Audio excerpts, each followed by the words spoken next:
I'm Ms. Long. I am the social media editor at Leisure Publishing, so I work with Kara. And in my spare time, I'm an indie author who tends to write supernatural fiction. Just to give you a preface, this is chapter 1 of my soon-to-be-released this spring fiction titled supernatural thriller Witch Hearts.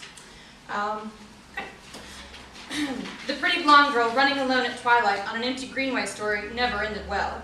At least, that's the thought that ran through her head as she jogged the path back to her car, still 2 miles out.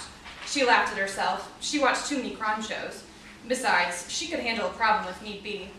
Thanks to daylight savings time, the decline of people in the park was a natural thing. She just hadn't expected it to be this empty. None of the usual bikers, joggers, or dog walkers were around tonight. She glanced up at the darkening sky, knew by routine there would be a full moon tonight.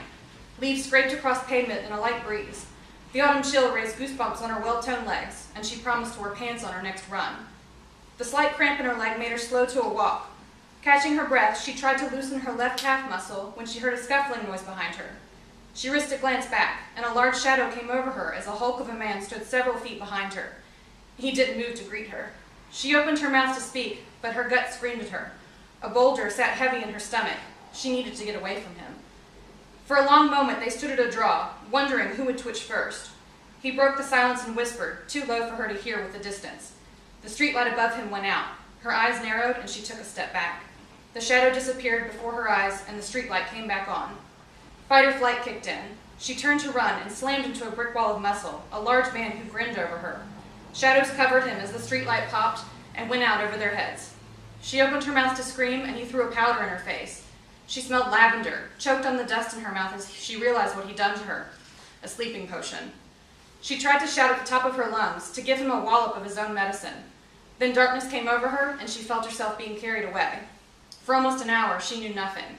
Then the pretty blonde girl opened her eyes, squinted into the fluorescent lights. Despite her exposed, half-naked body, fear overruled humiliation. She felt dark magic in her, the power and evil weighing her down. She couldn't move. He tied her down to whatever she now lay on. Maybe she could do a spell to free herself. "God has helped me," she began in a whisper. A metallic clatter near her head made her squeak in fright, and a deep, raspy voice cut her off. "You won't be doing any magic tricks this evening." She thrashed her head around, tried to see where the sick bastard stood. She'd throw a flame with her eyeballs if she could, but she wasn't that powerful. Her best friend could probably figure a way out of this. What would she do? The blankness in her brain only frightened her more. She didn't want to die. "You're not going anywhere, sweetheart," the man said. His loving tone made her cringe in fear, and she struggled against the ropes on her limbs. The girl's shaking body and slight, panic gasps only seemed to egg him on. He licked his lips, stepping out of the shadows. The pretty blonde girl screamed as he pressed a scalpel to her chest.